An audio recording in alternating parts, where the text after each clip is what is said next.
Hello, কেমন আছেন সবাই? আশা করি ভালো আছেন। আজকে আমরা দেখব আপওয়ার্কে কিভাবে কাজ করতে হয়, আপওয়ার্কের কাজ শিখব।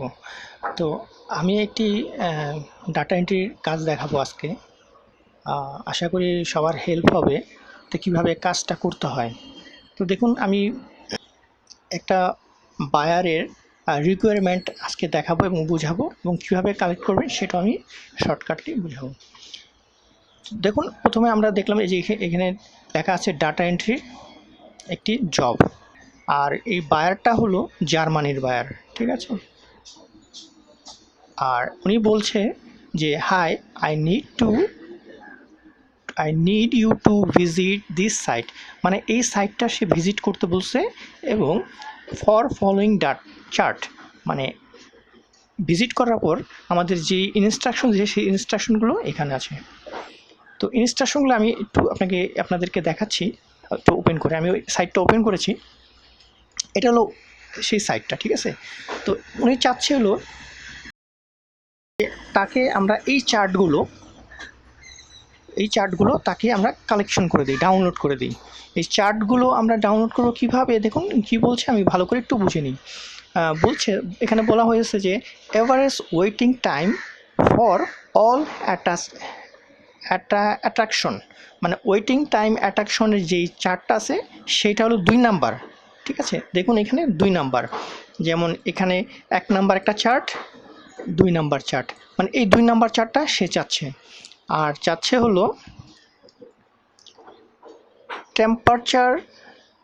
টেম্পারেচার রিলেটেড যেই ডাটা আছে সেটা। দেখুন এখানে টেম্পারেচার, এটা 3 নাম্বার চার্ট উনি মেনশন করে দিয়েছে, এখানে 3 নাম্বার চার্ট, এই যে দেখুন টেম্পারেচার 3 নাম্বার, এবং 4 নাম্বার চার্ট হলো প্রেসিপিটেশন প্রবাবিলিটি, এই চার্টটা সে চাচ্ছে। এই যেমন এইটা দেখুন, এই 4 নাম্বার চার্ট, এইটা 4 নাম্বার চার্ট, এটা দেখুন লেখা আছে প্রেসিপিটেশন প্রবাবিলিটি, ঠিক আছে। এখন আর কিছু বলেছে সেটাও দেখে নিই। বলছে যে এই সব ফাইলগুলো যেগুলো চার্টগুলো সেগুলো সে চাচ্ছে এক্সপোর্ট করার জন্য সিএসভি ফরম্যাটে, ঠিক আছে, সিএসভি ফরম্যাটে। তার মানে সে ইনস্ট্রাকশন দিয়ে দিয়েছে এখানে কিভাবে সিএসভি ফাইলটা করতে হয়। দেখুন এখানে বলছে click the menu in the upper right corner, তার মানে আমাদেরকে উপরের কর্নারে আমাদের ক্লিক করতে বলছে। দেখুন যেমন প্রথম আমরা যেই চার্টটা সেটা দেখে, এই দেখুন এই 3 ডট মেনু, এখানে আমরা ক্লিক করবো। ক্লিক পরবর্তী এই যে এক্সপোর্ট, হ্যাঁ, এখানে এখানে জেপিজি, যে পিএনজি, জেপিজি, পিডিএফ, অনেক ফরম্যাট আছে। তো এখান থেকে সিএসভি ফরম্যাটটা এটা সে চাচ্ছে। তো এখানে ক্লিক করলে আমাদের ফাইলটা ডাউনলোড হয়ে যাবে, ঠিক আছে। আমি এখানে ডাউনলোড করছি, দেখুন আমার নিচের টাস্ক বারে কিন্তু ডাউনলোড করা আছে। তো আপনাদের দেখার জন্য আমি দেখাচ্ছি যে কীভাবে কাজটা করবেন, ঠিক আছে। এইভাবে কাজটা করতে, এই ইনস্ট্রাকশন অনুযায়ী এইভাবে কাজটা করতে হবে। এবং সে বলছে যে আমার এই সব চার্টগুলো আমার 150টা ডাটা লাগবে, মানে ফাইল লাগবে।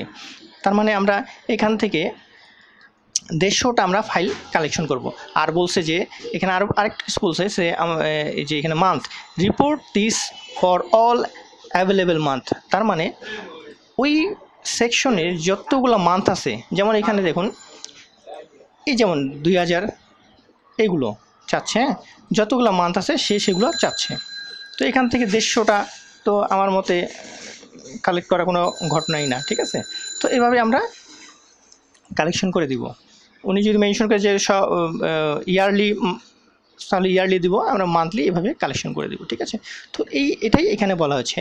আর বলা হয়েছে যে আমার 150টা ফাইল লাগবে, এবং এটা ফাইল কমপ্লিট হওয়ার পর জিপ করে তাকে পাঠাতে হবে, এবং সে এই কাজের জন্য $10 ফিক্সড করে দিয়েছে যে $10 এই কাজটা করবে।